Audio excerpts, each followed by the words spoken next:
Of course. Here is the paraphrased script, maintaining the same gripping, narrative tone and style while slightly altering the word order and sentence structure. In the remote hills of East Texas, where the pine forests meet the endless plains, a series of camps once stood that promised salvation to the damned. Over 300 souls entered these redemption camps between 1845 and 1881, seeking forgiveness for their sins. Only a handful ever left alive. The survivors spoke in whispers of purification rituals so extreme that death seemed merciful by comparison. Something far more horrifying than religious fanaticism was discovered by federal investigators who finally breached these camps in 1881. A secret cemetery was found containing the remains of nearly 200 victims, each bearing signs of prolonged torture. But the very foundations of frontier justice would be shaken by what they found in the Damnation family's private ledgers, revealing a criminal enterprise so elaborate that it had operated undetected for over 3 decades. Tonight, the complete story of the most successful serial killers in American frontier history and the twisted salvation they offered to the desperate and damned is what we uncover. Before the story of the Damnation family and their reign of terror disguised as salvation continues, let me ask you something. This channel isn't for everyone. It is only for those brave enough to face the darkest chapters of American history. If you're one of the few who can handle stories like this, hit that subscribe button and let me know in the comments what state you're listening from. Everything you thought you knew about faith, justice, and the price of redemption on the American frontier will be challenged by the truth we're about to uncover. The year was 1845, and as the 28th state, Texas had just joined the Union after nearly a decade as an independent republic. A vast, lawless expanse was the frontier, where desperate men and women fled from their pasts, seeking either redemption or ruin in equal measure. It was a land where a man's word was his bond, where justice often came at the end of a rope, and where religious fervor burned as hot as the summer sun. Along the dusty trails that connected sparse settlements scattered across hundreds of miles, word began to spread of 3 brothers who offered something precious to the damned. Immediate salvation through purification of the flesh. From Arkansas in early 1845, the Damnation family, preacher Malachi, evangelist Cornelius, and prophet Jebediah, had arrived in Texas, carrying letters of recommendation from various Baptist and Methodist congregations throughout the South. At 6 feet tall, preacher Malachi Damnation stood with penetrating gray eyes that seemed to look straight into a man's soul. His black hair was always perfectly groomed, and an otherworldly quality possessed his voice that could make hardened killers weep like children. The eldest and most charismatic of the 3 brothers was the 35-year-old Malachi, capable of delivering sermons that left audiences both terrified and exhilarated. An uncanny ability to read the guilt written on a person's face was possessed by evangelist Cornelius, 2 years younger. He could identify a man's specific sins with such accuracy that many believed he had supernatural powers. An aesthetic appearance that reinforced his reputation for spiritual insight was given to him by his thin frame and hollow cheeks. What the brothers called confession extraction was the specialty of Cornelius, getting sinners to reveal their darkest secrets. Visions directly from the Almighty were claimed to be received by the youngest brother, prophet Jebediah. At 28, he was built like a blacksmith with massive hands that he claimed were blessed with healing powers. The physical aspects of purification were his role to oversee, ensuring that each penitent received exactly the level of suffering their sins demanded. Together, a network of redemption camps along the most desolate stretches of East Texas was established by them, where the cypress swamps met the piney woods, and civilization felt like a distant memory. From the outside, the camps appeared modest, canvas tents arranged in perfect circles around rough wooden crosses with a central fire pit where the brothers would preach to gatherings of desperate souls. Exactly what one would expect on the frontier was the clientele. Cowboys fleeing rustling charges, prostitutes seeking escape from brutal brothel owners, gamblers drowning in insurmountable debt, murderers running from vigilante justice, and deserters from both the Mexican War and various Indian conflicts. But a surprising number of seemingly respectable citizens were also attracted to the camps, merchants guilty of fraud, politicians fleeing corruption scandals, and even some legitimate seekers of spiritual guidance who had heard of the brothers' reputation for miraculous transformations. A harsh gospel of immediate purification that resonated with the violent, unforgiving nature of frontier life was preached by the Damnation brothers. Sin must be burned away like chaff in the fire, Malachi would thunder, his voice echoing through the pines as flames danced across his angular face. So the spirit can soar to eternal glory, the flesh must suffer. There are no shortcuts to salvation, only the narrow path of pain that leads to paradise. Throughout Texas and into neighboring states, their reputation for producing miraculous transformations spread. According to testimonials that appeared regularly in frontier newspapers, men entered the camps as hardened sinners and emerged as new creations, gentle as lambs, pure as mountain snow, ready to spread the gospel to the furthest corners of the earth.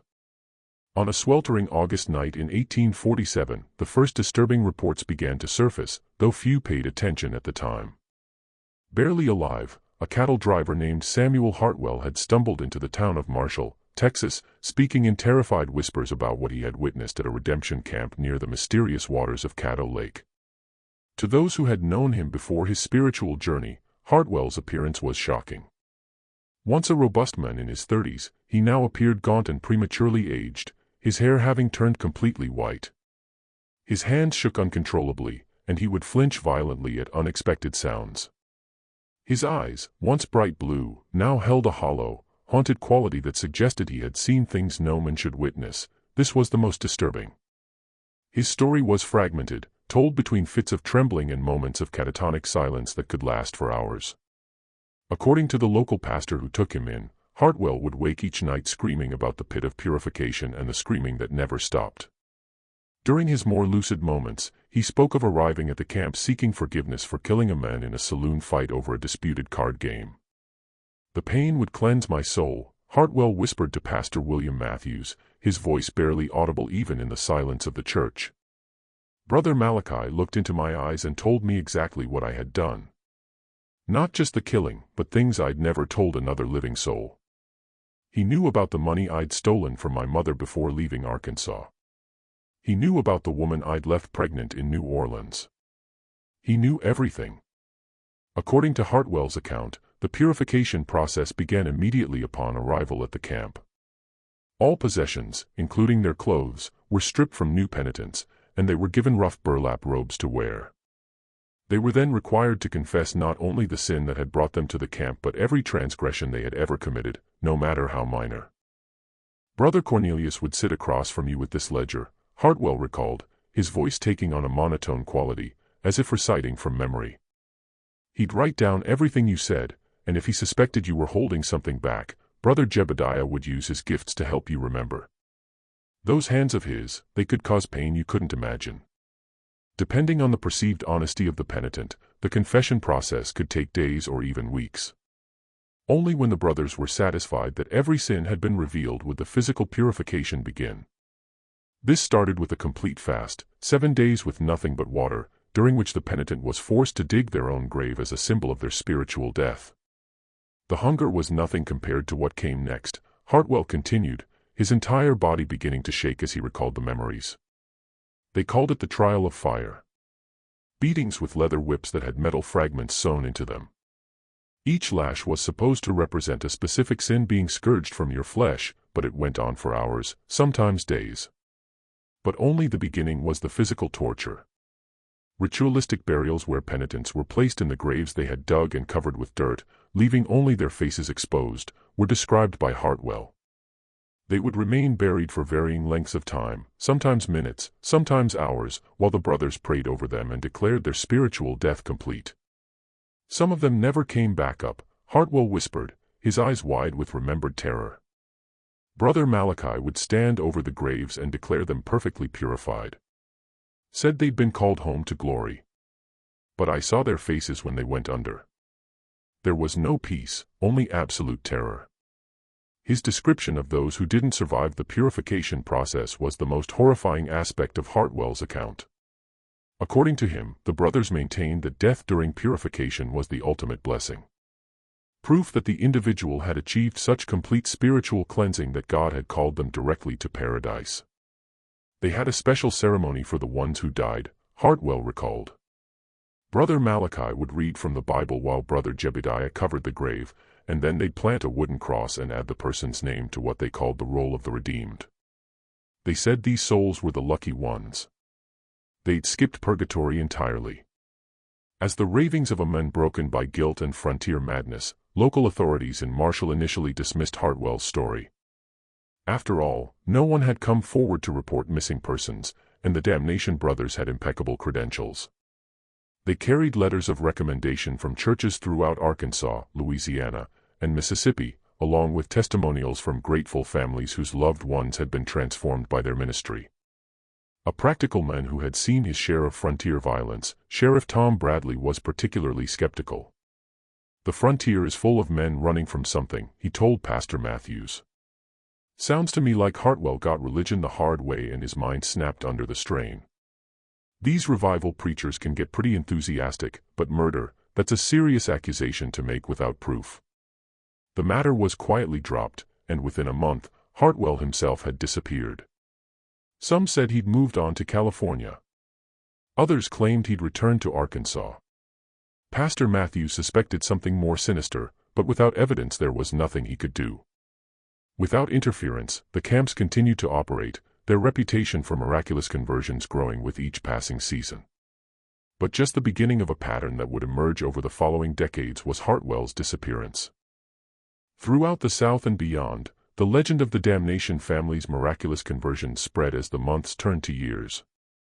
They claimed to have saved over 1,000 souls, transforming the most hardened criminals into model citizens, who went forth to spread the gospel in the most dangerous corners of the frontier. At newspapers throughout Texas, Arkansas, and Louisiana, testimonial letters arrived regularly, praising the brothers' work and describing profound spiritual transformations. A remarkably consistent pattern was followed by the testimonials. A desperate sinner would arrive at a redemption camp, undergo the purification process, and emerge as a completely new person. Within weeks of their transformation, they would feel called to missionary work in remote territories, California, Oregon, the Rocky Mountains, or deep into Indian territory. Their final letters to family members spoke of their overwhelming desire to bring salvation to the unreached, often requesting financial support for their evangelical missions. Yet for those who looked closely, troubling patterns that suggested all was not as it seemed were present. Frequently, the redemption camps moved, never staying in one location for more than 6 months. As following God's calling to reach new populations of sinners, the brothers explained this, but it made tracking their activities nearly impossible for law enforcement agencies that were already stretched thin across the vast frontier. More disturbing were the accounts of families who sent wayward sons or daughters to the camps only to receive letters months later informing them that their loved ones had been so transformed by the experience that they had felt called to missionary work in distant territories. These family members were never seen or heard from again. But the Damnation brothers always had explanations and often forged letters to account for their absence. One of the first to question the brothers' claims became Mrs. Eleanor Westbrook of New Orleans when her son Thomas, a gambling addict with mounting debts, disappeared after entering a redemption camp near Shreveport in 1849. Initially, she received regular letters describing his spiritual transformation and growing desire to spread the gospel in California. The letters contained enough personal details to convince her of their authenticity, and Thomas even requested money to support his missionary work. "At first I was overjoyed," Mrs. Westbrook would later tell investigators. Thomas had been heading down a dark path, and these letters suggested he had found salvation, but something about the handwriting bothered me. It looked like Thomas's writing, but there were subtle differences, the way he formed certain letters, the phrases he used. I began to suspect someone was copying his style. When a private investigator was hired by Mrs. Westbrook to locate her son in California, the results were deeply troubling. None of the churches or missions in the areas Thomas claimed to be working had any record of him. The addresses he provided in his letters were either non-existent or occupied by people who had never heard of Thomas Westbrook or his missionary work. From across the region, similar stories began to emerge. A disturbing pattern in their symptoms was begun to be noticed by Dr. Elizabeth Thornton, a traveling physician who had treated several survivors of the camps. They exhibited signs of severe trauma, she would later testify before a federal tribunal. Not the peaceful countenance of the spiritually redeemed, but the hollow stare of those who had witnessed unspeakable horrors. The few survivors who did return to civilization were indeed changed men and women, but not in the way the brothers claimed. They spoke little, started at sudden noises, and seemed to carry a burden of knowledge too terrible to share. Their universal reluctance to discuss their time at the camps, as if bound by some unholy oath of silence, was the most disturbing. Several cases that particularly troubled her were documented by Dr. Thornton. Jacob Miller, a former outlaw who had survived the purification process, displayed symptoms she had only seen in soldiers who had witnessed the worst atrocities of war. He would wake screaming about the pit and the ceremony of ascension, she noted in her journal. When pressed for details, he would only say that some forms of salvation came at too high a price. A woman named Sarah Colby, who had sought redemption after abandoning her children to pursue a life of prostitution, returned to her family a broken shell of her former self. She would spend hours staring at nothing, her sister Mary reported. Sometimes she would whisper prayers, but they weren't normal prayers. She would ask God to forgive her for the things she had seen, not the things she had done. Perhaps most telling was the case of Reverend Peter Hawkins, a Methodist minister who had volunteered to observe the Damnation brothers' methods with an eye toward incorporating their techniques into his own ministry. As a spiritual mentor and observer, not as a penitent, Hawkins had entered the camp. Yet he emerged just as traumatized as any other survivor. There are forms of evil that masquerade as righteousness, Hawkins told Dr. Thornton during one of their sessions.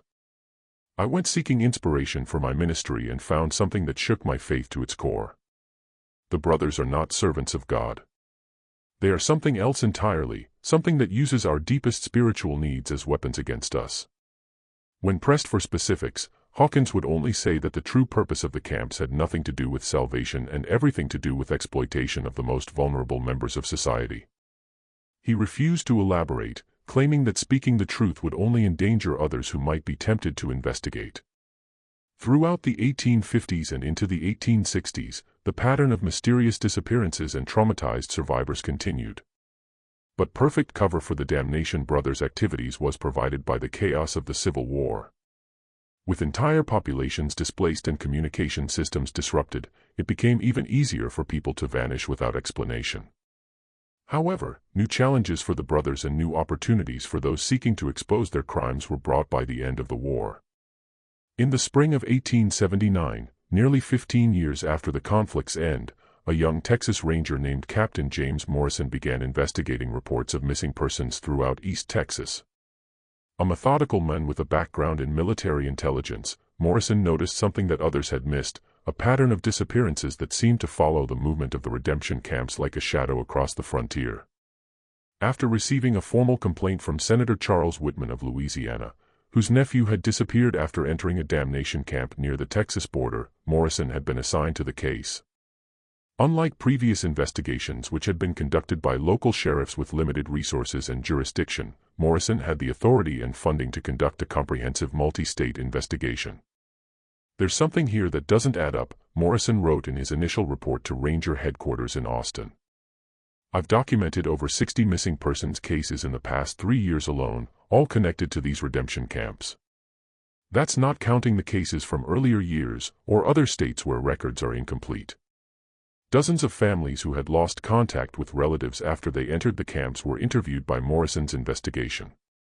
The stories were remarkably similar. Loved ones would seek redemption at a damnation camp. Correspondence would continue for several weeks describing their spiritual transformation, then abruptly cease with a final letter explaining their calling to missionary work in remote locations. The ranger's suspicions deepened when he attempted to verify these missionary claims. Letters sent to the addresses provided were invariably returned as undeliverable. Churches and missions in the territories where the converts had allegedly gone to serve had no record of their arrival. Most damning, Morrison discovered that several of the testimonial letters supposedly written by grateful families contained identical phrases and even identical grammatical errors. "Someone is manufacturing these testimonials," Morrison concluded in a confidential memo to his superior. "The question is whether we're dealing with fraud, kidnapping, or something worse." When he encountered a man named Tobias Fletcher in a tavern in Jefferson, Texas, Morrison's breakthrough came. Fletcher was drunk and rambling, but his story was coherent enough to send chills down Morrison's spine. Fletcher claimed to have worked as a gravedigger and general laborer for the Damnation brothers for nearly 2 years in the mid-1870s. "I thought I was helping with the Lord's work," Fletcher whispered, his hands shaking as he reached for his bottle. Brother Malachi told me I was blessed to assist in the purification of souls, but some of those graves weren't for show. Some stayed filled permanent. He'd pray over them and declare another soul saved for eternity. But I knew what was really buried down there. According to Fletcher, his duties included not only digging the symbolic graves used in purification rituals but also disposing of the bodies of those who ascended during purification. The brothers maintained that these individuals had achieved such complete spiritual cleansing that God had called them directly to paradise. But Fletcher had seen enough bodies to know the difference between natural death and murder. The way Brother Jebediah would work with his hands, Fletcher continued, his voice dropping to barely above a whisper. He claimed it was healing. But I saw what those hands could do. He could make a man suffer for days without killing him, drawing out every bit of information about family, money, property. Then, when they had everything they needed, he'd finish the job. A sophisticated operation that went far beyond simple murder was described by Fletcher. Detailed information about their victims' assets, family connections, and business dealings during the prolonged torture sessions would be extracted by the brothers. They would then use this information to forge correspondence with family members, often requesting money for fictional missionary work while providing plausible explanations for why the missionary couldn't return home or meet in person. The money kept coming, Fletcher revealed. Families would send funds to support their loved ones' work spreading the gospel. The brothers had it set up so the money would be forwarded through multiple intermediaries, impossible to trace back to them. Some families kept sending money for years, never knowing their sons and daughters were dead and buried in unmarked graves. When Morrison pressed Fletcher for details about the location of these graves, the man's demeanor changed completely. Terror replaced drunken bravado, and he began looking around the tavern as if expecting the Damnation brothers to materialize from the shadows. They got eyes everywhere, Fletcher stammered, suddenly much more sober than he had appeared moments before. People who asked too many questions about the brothers, they got a way of disappearing, too. I shouldn't have said nothing. God help me. I shouldn't have said nothing. That night, Fletcher fled the tavern and was never seen again. Some said he'd headed for California. Others claimed he'd been found dead in the swamps near Caddo Lake. Morrison suspected the latter, but Fletcher had provided enough information to narrow his search to a specific area near the Louisiana border where the brothers were reportedly operating their latest camp. The information Fletcher had provided was both valuable and deeply disturbing. Armed with this intelligence and a growing body of evidence, Morrison knew it was time to take decisive action. A small team of trusted rangers was assembled by him and they set out for the region near Caddo Lake, where the Damnation family was reportedly operating their latest camp. Through some of the most remote and forbidding terrain in Texas took them the journey, dense forests where the canopy blocked out the sun and cypress swamps that seemed to swallow sound itself. Of 3 other rangers consisted Morrison's team, Sergeant Bill Crawford, a grizzled veteran of the Indian Wars, Corporal Miguel Santos, a former vaquero with unmatched tracking skills, and Private David Thompson, a young man whose sharp eyes and steady nerves had earned him a reputation as an exceptional marksman. For his discretion as well as his skills, each man had been chosen. Morrison couldn't risk word of their investigation reaching the wrong ears. As they approached the area, disturbing signs that suggested something was fundamentally wrong with the region were begun to be noticed by Morrison's team. The local wildlife seemed unusually scarce. Even the insects that normally plagued travelers in the humid East Texas climate were noticeably absent. The few settlers they encountered warned them away from the area, speaking of unholy ground and cursed soil where nothing would grow properly. Ain't nothing natural about that place, warned an old trapper named Ezekiel Marsh, whom they encountered at a trading post near Marshall. Been hunting these woods for 30 years, and I can tell you that land near the lake ain't right. Animals won't go near it, and the few that do come back changed, if they come back at all. Marsh's description of the area matched reports Morrison had gathered from other sources.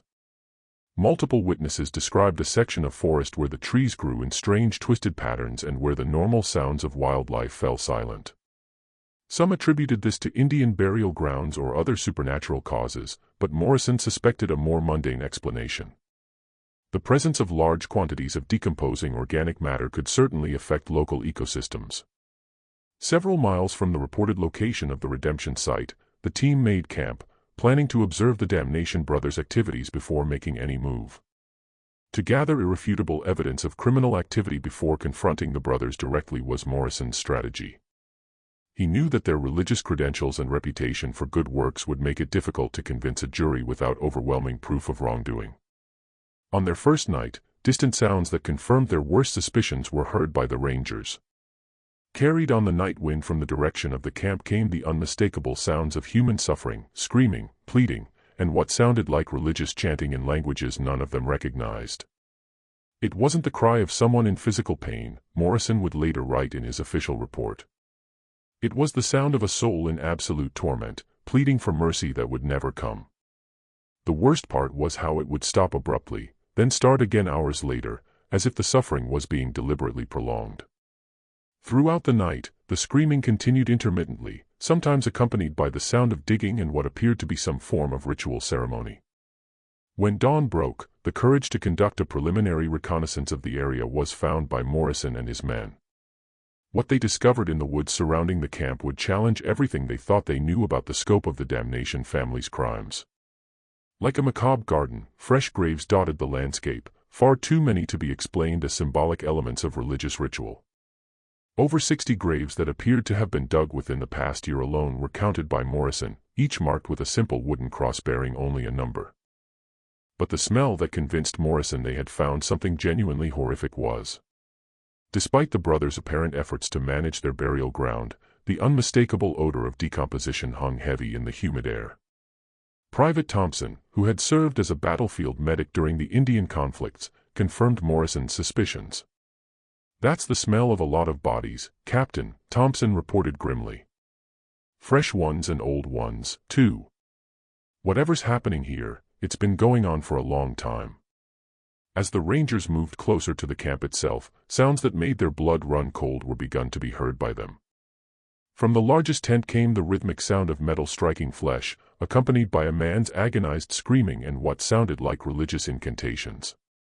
The voice delivering the incantations was calm, almost conversational, creating a horrifying contrast with the obvious suffering of the victim. An active torture session, probably part of the purification process Fletcher had described, was realized by Morrison they were witnessing.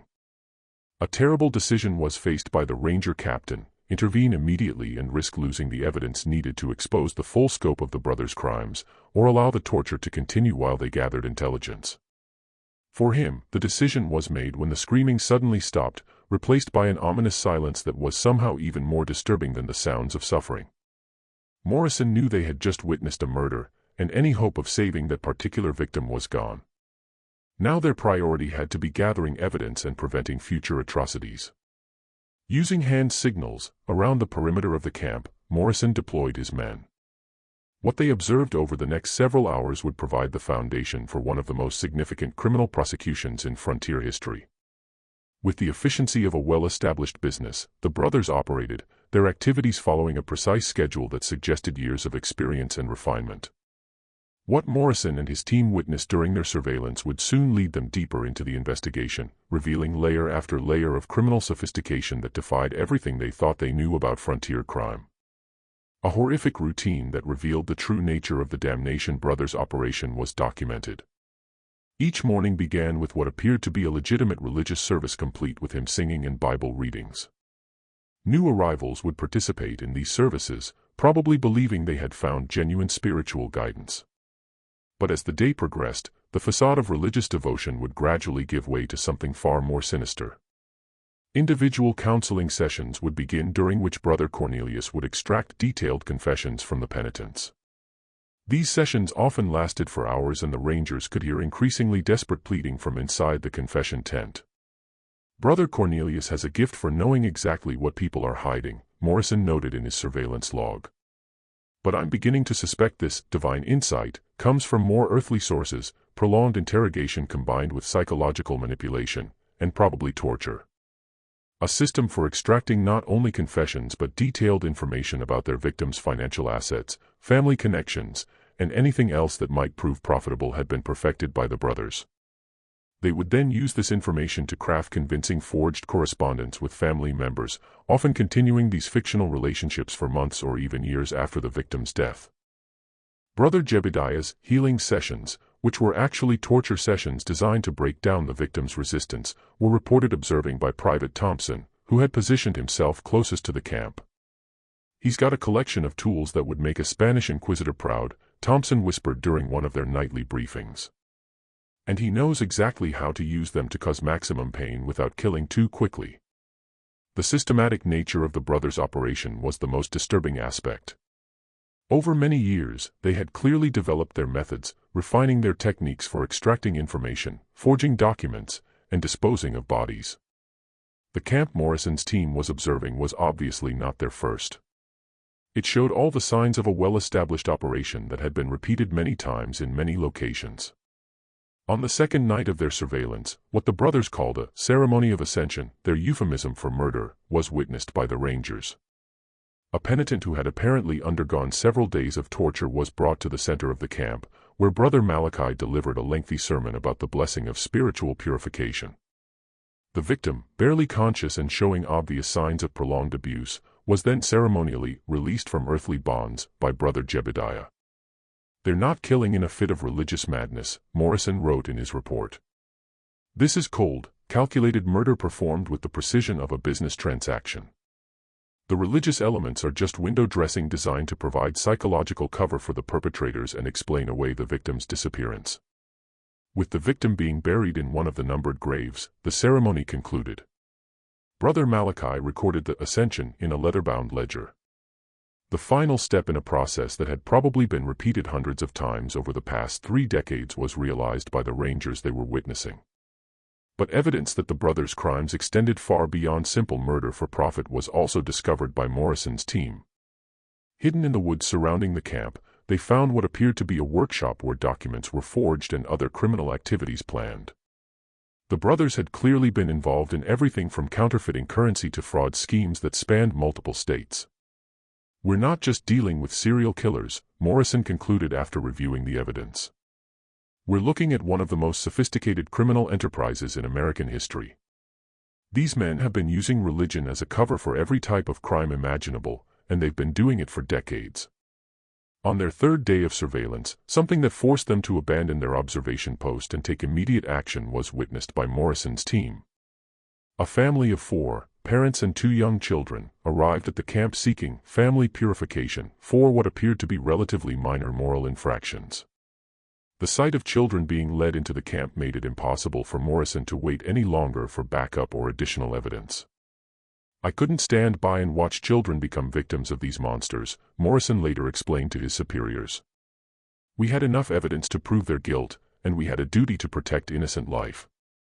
To arrest the brothers during their evening service when all 3 would be together and relatively exposed was Morrison's plan. However, that the Damnation family was far more dangerous than they had anticipated was quickly discovered by the Rangers. For the possibility of law enforcement intervention, the brothers had obviously planned and had prepared accordingly. When Morrison's team moved in to make the arrests, they found themselves facing not only the 3 brothers but also several heavily armed accomplices who had been posing as camp workers. What followed was a gunfight that lasted nearly an hour and left 2 of the accomplices dead and Sergeant Crawford wounded. During the battle, that some of the camp's penitents had been so thoroughly broken by their torture that they actually tried to defend their tormentors were horrified to discover by the Rangers. These victims, apparently suffering from what would later be recognized as a form of psychological conditioning, believed that attacking the brothers would result in their own damnation. "They begged us not to hurt their saviors," Private Thompson reported. "Some of them actually threw themselves between us and the brothers, convinced that we were agents of Satan trying to prevent their purification. It was the most disturbing thing I've ever witnessed." Formidable opponents proved to be the brothers themselves. Brother Malachi was an excellent marksman who had obviously seen combat before, while Brother Jebediah's massive size and strength made him dangerous even without weapons. Brother Cornelius, though physically less imposing, demonstrated an uncanny ability to manipulate people even in the midst of combat, using psychological tactics to confuse and demoralize the Rangers. When Morrison managed to reach the tent where the brothers kept their records, the turning point came. Inside he found not only detailed accounts of their crimes but also evidence of their true identities. An alias was the Damnation name. The brothers were actually the Blackwood family, wanted for murder and fraud in Arkansas, Louisiana, and Mississippi. A lie was everything about them. Their names, their religious credentials, their testimonials, all carefully crafted fiction designed to provide cover for their criminal activities, were discovered by Morrison. They weren't misguided religious fanatics. They were career criminals who had found the perfect disguise. With their true identities exposed and their records in the hands of law enforcement, the brothers' resistance began to crumble. One by one, they were taken into custody, though not before Brother Cornelius made a final attempt to escape by taking one of the child victims as a hostage. The true depth of the brothers' depravity was revealed by the standoff that followed. When Morrison attempted to negotiate for the child's release, Brother Cornelius calmly explained that the child had already been marked for purification, and that killing him would actually be an act of mercy. "You don't understand the service we provide," Brother Cornelius told Morrison with chilling calm. "These people come to us broken, sinful, worthless. We give their lives meaning by allowing them to participate in something greater than themselves. Death during purification is the highest honor we can bestow." A perfectly placed shot that wounded Brother Cornelius without harming the child ended the standoff by Private Thompson. The remaining accomplices surrendered immediately, apparently recognizing that their cause was lost. With the immediate threat neutralized and the brothers finally in custody, the grim task of uncovering the full scope of what they had stumbled upon could be begun by Morrison's team. What they would discover in the hours and days that followed would exceed even their worst expectations, documenting the full scope of their crimes. What they found in the camp and the surrounding area exceeded their worst expectations and provided evidence of criminal activity spanning over 3 decades. Meticulous and damning was the brothers' record-keeping. Their ledgers contained detailed information about more than 400 victims, including names, backgrounds, methods of execution, and the amounts of money extracted from their families through fraudulent correspondence. The records showed that the brothers had been operating since at least 1843 to 2 years before their arrival in Texas. They kept records like it was a business, Morrison reported. Each victim was assigned a number and they tracked everything. How much money was stolen? What information was extracted? Even which torture methods were most effective for different types of people. It's the most coldly methodical approach to murder I've ever encountered. Equally horrifying was the physical evidence. The remains of nearly 200 individuals, most showing signs of prolonged torture before death, were revealed by excavation of the numbered graves. The victims ranged in age from teenagers to elderly individuals and included both men and women from all walks of life. The sophisticated nature of the brothers' torture methods was revealed by forensic examination of the remains conducted by Dr. Elizabeth Thornton and a team of medical experts brought in from Austin and New Orleans. They had clearly studied human anatomy and psychology, Dr. Thornton reported. Their techniques were designed to maximize suffering while keeping victims alive as long as possible. Evidence that the brothers had been experimenting with different methods of prolonged torture, apparently seeking to develop more effective interrogation techniques, was the discovery that shocked investigators most. Some victims showed signs of having been subjected to multiple different torture methods over extended periods, suggesting that their suffering had been used as a form of research. This wasn't just about extracting money or information, Morrison concluded. I believe these men derived genuine pleasure from causing suffering. The religious framework provided justification for their sadistic impulses while also attracting a steady supply of vulnerable victims. Additional evidence of the brothers' criminal versatility was yielded by the workshop Morrison's team had discovered. In addition to document forgery equipment, they found printing plates for counterfeit currency, stolen religious artifacts that had been modified for torture purposes, and detailed maps showing the locations of other camps the brothers had operated throughout the South. Perhaps most disturbing was the discovery of what appeared to be a training manual written by Brother Malachi detailing methods for identifying and exploiting vulnerable individuals. The manual included psychological profiles of different types of victims, techniques for gaining their trust, and step-by-step instructions for extracting maximum value from each person before their death. They had turned human exploitation into a science, Dr. Thornton observed after reviewing the manual. Every aspect of their operation was calculated to maximize profit while minimizing risk of detection. It's a level of systematic evil that defies comprehension. When investigators examined their correspondence with accomplices in other states, the scope of the brothers' network became clear. the Damnation family had not been operating alone. They were part of a larger criminal organization that included forgers, con artists, and even some corrupt law enforcement officials who had been paid to look the other way. But far beyond what had been discovered at this single camp extended the brothers' crimes. As word of their arrest spread throughout the region, a flood of new information began pouring in from across the South with information that revealed the true scope of the brothers' criminal enterprise. From across the South, letters arrived describing similar camps and suspicious disappearances dating back to the early 1840s. Mrs. Catherine Phillips of Mobile, Alabama, wrote to authorities describing the disappearance of her husband in 1852 after he had attended a purification camp operated by three brothers who matched the description of the Damnations. Samuel received letters from our son for nearly 2 years after he left for the camp, she explained. The letters described his missionary work in California and requested money for his evangelical efforts. We sent over $800 before the letters stopped coming. From Louisiana, Arkansas, Mississippi, and even Indian Territory, similar stories emerged. A pattern emerged of camps that would operate for 6 to 12 months in remote locations before moving on, leaving behind only vague stories of successful conversions and departed missionaries. That the brothers had perfected a method of exploiting the poor communication systems of the frontier era was revealed by the investigation.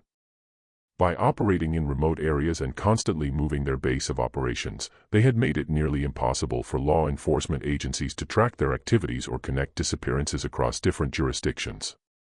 They understood better than most law enforcement officials how to exploit the weaknesses in our system, Morrison noted in his final report.